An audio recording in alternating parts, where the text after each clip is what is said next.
ನಮಃ ಶಿವಾಯ. ಓಂ ನಮೋ ನಾರಾಯಣಾಯ. ಎಲ್ಲರಿಗೂ ನಮಸ್ಕಾರ. ಕಾರ್ತಿಕ ಪುರಾಣ 6ನೇ ಅಧ್ಯಾಯಕ್ಕೆ ಎಲ್ಲರಿಗೂ ಸ್ವಾಗತ. ವಿಡಿಯೋ ಶುರು ಮಾಡೋಕ್ಕೂ ಮುಂಚೆ ನೀವಿನ್ನೂ ನಮ್ಮ ಚಾನೆಲ್ ಅನ್ನು ಸಬ್ಸ್ಕ್ರೈಬ್ ಮಾಡ್ಕೊಂಡಿಲ್ಲ ಅಂದ್ರೆ ಖಂಡಿತ ಈಗಲೇ ಸಬ್ಸ್ಕ್ರೈಬ್ ಮಾಡ್ಕೊಳ್ಳಿ. ಹಾಗೆ ಈ ವಿಡಿಯೋ ಇಷ್ಟ ಆದ್ರೆ ಮರೀದೆ ಒಂದು ಲೈಕ್ ಕೊಡಿ. ವಸಿಷ್ಠ ಮಹಾಋಷಿಯು ಜನಕ ಮಹಾರಾಜನೊಂದಿಗೆ, ಓ ಮಹಾರಾಜ, ಕಾರ್ತಿಕ ಮಾಸದ ವಿಶೇಷವನ್ನು, ಕಾರ್ತಿಕ ಮಾಸದ ವಿವಿಧ ಕೆಲಸಗಳ ಮಹತ್ವವನ್ನು ಹಾಗೂ ಅನೇಕ ವಿಷಯಗಳು ಹಾಗೂ ಮಹಿಮೆಗಳ ಬಗ್ಗೆ ಈಗಾಗಲೇ ವಿವರಿಸಿದ್ದೇನೆ. ಮಹಾವಿಷ್ಣುವನ್ನು ಅಗಸೆ ಹೂವುಗಳಿಂದ ಆರಾಧಿಸಿದರೆ ಚಾಂದ್ರಾಯನ ವ್ರತ ಮಾಡಿದ ಫಲ ಸಿಗುತ್ತದೆ. ದರ್ಬೆಗಳಿಂದ ಪೂಜಿಸಿದರು, ಬಣ್ಣ ಬಣ್ಣದ ವಸ್ತ್ರಗಳನ್ನು ಸಮರ್ಪಿಸಿ ಪೂಜಿಸಿದರೂ ಉತ್ತಮ ಗತಿ ಪ್ರಾಪ್ತಿಯಾಗುತ್ತದೆ. ಪುರಾಣಗಳು ಓದಿದರು, ಕೇಳಿದರು ಕಷ್ಟಗಳು ಕಲ್ಮಶಗಳು ಕಡಿಮೆಯಾಗಿ ಮುಕ್ತಿ ಸಿಗುತ್ತದೆ. ಅದಕ್ಕೆ ಸಂಬಂಧಿಸಿದ ಒಂದು ಇತಿಹಾಸ ಹೇಳುತ್ತೇನೆ ಕೇಳು. ಪೂರ್ವಕಾಲದಲ್ಲಿ ಮಂದರ ಎಂಬ ಒಬ್ಬ ಬ್ರಾಹ್ಮಣ ಇದ್ದ. ಆತ ಪೂಜೆಗಳಿಗೆ, ವೈದಿಕ ಧರ್ಮಾಚರಣೆಗಳಿಗೆ ದೂರವಾಗಿ ಬೇರೆಯವರ ಮನೆಗಳಲ್ಲಿ ಕೆಲಸಗಳು ಮಾಡುತ್ತಾ ಎಲ್ಲಾ ದುರಭ್ಯಾಸಗಳನ್ನು ಕಲಿತುಕೊಂಡು ಬದುಕುತ್ತಿದ್ದ. ಅವನ ಹೆಂಡತಿ ಸುಗುಣವತಿ, ಪತಿಭಕ್ತಿ ಇರುವ ಗೃಹಿಣಿ. ಮಂದರ ಕ್ರಮೇಣ ಕಳ್ಳತನ ಮಾಡುವುದು, ಸಾರಾಯಿ ಮಾರುವುದು, ದಾರಿಯಲ್ಲಿ ಹೋಗುವವರನ್ನು ದೋಚಿಕೊಳ್ಳುವುದು ಕೂಡ ಮಾಡುತ್ತಿದ್ದ. ಒಂದು ದಿನ ಬೇರೆ ಊರಿನಲ್ಲಿ ಕೆಲಸ ಮುಗಿಸಿಕೊಂಡು ಅವನ ಊರಿಗೆ ಹಿಂದಿರುಗಿ ಬರುತ್ತಿದ್ದ ಒಬ್ಬ ವ್ಯಕ್ತಿಯನ್ನು ದಾರಿಯಲ್ಲಿ ಅಡ್ಡಗಟ್ಟಿ ಅವನ ಹತ್ತಿರ ಇದ್ದ ಹಣವನ್ನು ಮಂದರ ದೋಚಿಕೊಳ್ಳುವುದನ್ನು ನೋಡಿದ ಬೇಟೆಗಾರನೊಬ್ಬ ಮಂದರನನ್ನು ಕೊಂದು ಅವನ ಹತ್ತಿರ ಇರುವ ಹಣವನ್ನು ದೋಚಿಕೊಂಡ. ಬಳಿಕ ಅವನ ಮನೆಗೆ ಹೋಗುತ್ತಿರುವಾಗ ಒಂದು ಹುಲಿ ಅವನನ್ನು ಕೊಂದು ಹಾಕಿತು. ಬೇಟೆಗಾರ ಕೂಡ ಹುಲಿಯ ಜೊತೆ ಹೋರಾಡಿ ಅವನ ಕೈಯಲ್ಲಿದ್ದ ಕೊಡಲಿಯಿಂದ ಹುಲಿಯನ್ನು ಕೂಡ ಚೆನ್ನಾಗಿ ಹೊಡೆದಿದ್ದ. ಹಾಗಾಗಿ ಹುಲಿ ಕೂಡ ಸತ್ತು ಹೋಯಿತು. ಹಣದ ಮೇಲಿನ ಮೋಹದಿಂದ ಅವರೆಲ್ಲರೂ ಕೂಡ ಪ್ರಾಣ ಬಿಟ್ಟರು. ಈ ರೀತಿ ಏಕಕಾಲದಲ್ಲಿ ಮೃತಪಟ್ಟ 3 ಜನರನ್ನು ಯಮದೂತರು ನರಕಕ್ಕೆ ಕರೆದುಕೊಂಡು ಹೋದರು. ಮಂದರ ಸತ್ತು ಹೋದ ನಂತರ ಅವನ ಹೆಂಡತಿ ಪೂಜೆಗಳು ಮಾಡುತ್ತಾ ಜೀವನ ಕಳೆಯುತ್ತಿದ್ದಳು. ಒಂದು ದಿನ ಆ ಗ್ರಾಮಕ್ಕೆ ಒಬ್ಬ ಮಹಾಋಷಿ ಬಂದರು. ಅವರಿಗೆ ಮಂದರನ ಹೆಂಡತಿ ಪಾದಪೂಜೆ ಮಾಡಿ ಸತ್ಕರಿಸಿ, ಸ್ವಾಮಿ, ನಾನು ವಿಧವೆ, ಅನಾಥೆ, ಹರಿನಾಮ ಸ್ಮರಣೆ ಮಾಡುತ್ತಾ ಬದುಕುತ್ತಿದ್ದೇನೆ, ನನಗೆ ಮೋಕ್ಷ ಮಾರ್ಗ ಇದ್ದರೆ ಉಪದೇಶಿಸಿ ಎಂದು ಕೇಳಿದಳು. ಆಗ ಮಹಾಋಷಿ, ಇವತ್ತು ಕಾರ್ತಿಕ ಹುಣ್ಣಿಮೆ, ಅತಿ ಪವಿತ್ರವಾದ ದಿನ. ಇಂದು ದೇವಾಲಯದಲ್ಲಿ ಪ್ರವಚನ ಇದೆ. ನಾನು ಎಣ್ಣೆಯನ್ನು ತರುತ್ತೇನೆ, ನೀನು ದೀಪ ಹಾಗೂ ಬತ್ತಿಗಳನ್ನು ತೆಗೆದುಕೊಂಡು ಬಾ. ನಾವು ತಂದ ವಸ್ತುಗಳಿಂದ ದೀಪಾರಾಧನೆ ಮಾಡೋಣ, ಆಗ ಮೋಕ್ಷ ಸಿಗುತ್ತದೆ ಎಂದು ಹೇಳಿದರು. ಅದನ್ನು ಕೇಳಿ ಆಕೆ ತುಂಬಾ ಸಂತೋಷಿಸಿ ಎಲ್ಲರೂ ಬರುವ ಮುಂಚೆಯೇ ದೇವಾಲಯಕ್ಕೆ ಹೋಗಿ ದೇವಾಲಯವನ್ನು ಶುಭ್ರಪಡಿಸಿ ದೀಪವನ್ನಿಟ್ಟು ಅವಳು ತಂದ ಬತ್ತಿಗಳನ್ನು ಜೋಡಿಸಿ ಋಷಿ ತಂದ ಎಣ್ಣೆಯನ್ನು ಅದರಲ್ಲಿ ಹಾಕಿ ದೀಪಾರಾಧನೆ ಮಾಡಿ ಆ ದೀಪವನ್ನು ಋಷಿ ಕೈಗೆ ಕೊಟ್ಟಳು. ಅದರ ಬಳಿಕ ಮನೆ ಮನೆಗೂ ಹೋಗಿ ದೇವಾಲಯದಲ್ಲಿ ಪ್ರವಚನ ನಡೆಯುತ್ತಿದೆ ಎಂದು ಎಲ್ಲರನ್ನೂ ಕರೆದಳು. ಎಲ್ಲರ ಜೊತೆ ಅವಳು ಕೂಡ ಆ ರಾತ್ರಿಯೆಲ್ಲ ಕುಳಿತುಕೊಂಡು ಪ್ರವಚನ ಕೇಳಿದಳು. ಕೆಲ ದಿನಗಳ ಬಳಿಕ ಆಯಸ್ಸು ಮುಗಿದು ಅವಳು ಮೃತಪಟ್ಟಳು. ವಿಷ್ಣುದೂತರು ಬಂದು ಪುಷ್ಪಕ ವಿಮಾನದಲ್ಲಿ ಅವಳನ್ನು ಕೂರಿಸಿಕೊಂಡು ವಿಷ್ಣು ಲೋಕಕ್ಕೆ ಕರೆದೋದರು. ದುಷ್ಟಪತಿಯ ಸಾಂಗತ್ಯದಿಂದ ಬಂದ ಕಿಂಚಿತ್ತು ಪಾಪದ ಕಾರಣದಿಂದ ಅವಳನ್ನು ನರಕ ಮಾರ್ಗದಲ್ಲಿ ಕರೆದು ಹೋಗಲಾಯಿತು.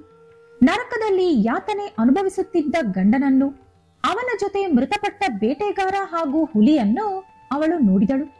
ಅವರೆಲ್ಲರೂ ಏಕೆ ನರಕದಲ್ಲಿ ಹಿಂಸೆ ಅನುಭವಿಸುತ್ತಿದ್ದಾರೆ ಎಂದು ವಿಷ್ಣು ದೂತರನ್ನು ಕೇಳಿದಳು.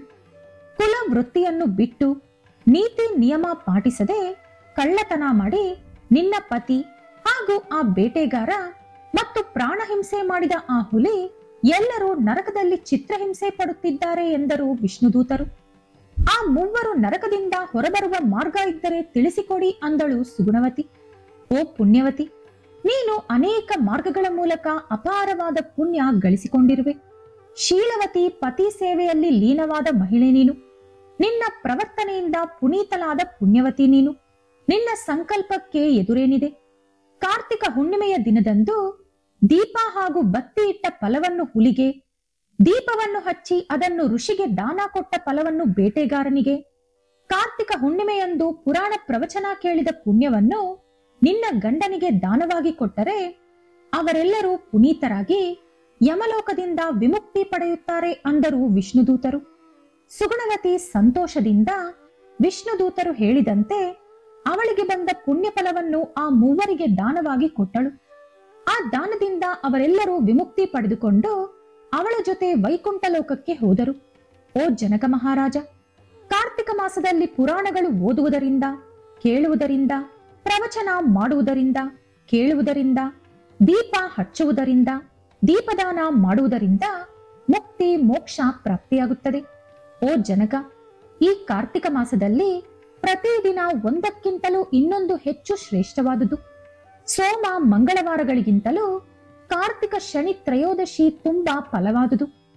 ಶನಿ ತ್ರಯೋದಶಿಗಿಂತಲೂ ಕಾರ್ತಿಕ ಹುಣ್ಣಿಮೆ ಅತೀ ಹೆಚ್ಚು ಶಕ್ತಿಯುತವಾದುದು. ಕಾರ್ತಿಕ ಹುಣ್ಣಿಮೆಗಿಂತಲೂ ಕಾರ್ತಿಕ ಏಕಾದಶಿ ಮಹಿಮಾನ್ವಿತವಾದುದು. ಕಾರ್ತಿಕ ಏಕಾದಶಿಗಿಂತಲೂ ಕಾರ್ತಿಕ ದ್ವಾದಶಿ ಇನ್ನೂ ಫಲಪ್ರದವಾದುದು. ಈ ರೀತಿ ಒಂದಕ್ಕಿಂತ ಇನ್ನೊಂದು ಹೆಚ್ಚು ಫಲ ಕೊಡುತ್ತದೆ. ಕಾರ್ತಿಕ ದ್ವಾದಶಿ ಕೊಡುವ ಫಲ ಅನಂತ. ಶುಕ್ಲ ಏಕಾದಶಿಯಂದು ಉಪವಾಸ ಇದ್ದು ಮಾರನೆಯ ದಿನ ಬ್ರಾಹ್ಮಣರ ಜೊತೆ ಪಾರಾಯಣ ಮಾಡುವವರು ಶಾಶ್ವತ ಮೋಕ್ಷ ಪಡೆಯುತ್ತಾರೆ. ಈ ಕಾರ್ತಿಕ ದ್ವಾದಶಿಯಂದು ಅನ್ನದಾನ ಮಾಡಿದರೆ ಐಶ್ವರ್ಯ ಅಭಿವೃದ್ಧಿಯಾಗುತ್ತದೆ. ಕಾರ್ತಿಕ ದ್ವಾದಶಿಯ ದಿನದಂದು ನೀವೊಬ್ಬ ಬ್ರಾಹ್ಮಣನಿಗೆ ಅನ್ನದಾನ ಮಾಡಿದರೂ ಕೂಡ ಕಾಶಿ ಗಂಗಾ ನದಿ ತೀರದಲ್ಲಿ 1,000,000 ಜನ ಬ್ರಾಹ್ಮಣರಿಗೆ ಅನ್ನದಾನ ಮಾಡಿದಷ್ಟು ಫಲ ಬರುತ್ತದೆ. ಕಾರ್ತಿಕ ದ್ವಾದಶಿಯಂದು ಮಾಡುವ ಅನ್ನದಾನಕ್ಕಿಂತ ಹೆಚ್ಚಿನ ಫಲ ಕೊಡುವುದು ಈ ಪ್ರಪಂಚದಲ್ಲಿ ಯಾವುದೂ ಇಲ್ಲ ಎಂದು ತಿಳಿದುಕೋ.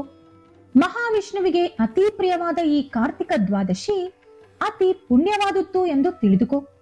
ಶ್ರೀಮನ್ನಾರಾಯಣ ಏಕಾದಶಿಯ ರಾತ್ರಿಯಂದು ನಿದ್ರೆಗೆ ಜಾರಿ ಕಾರ್ತಿಕ ದ್ವಾದಶಿಯಂದು ನಿದ್ದೆಯಿಂದ ಏಳುತ್ತಾರೆ. ಆದ್ದರಿಂದಲೇ ಇದಕ್ಕೆ ಹರಿಬೋಧಿನಿ ದ್ವಾದಶಿ ಎಂಬ ಹೆಸರಿದೆ.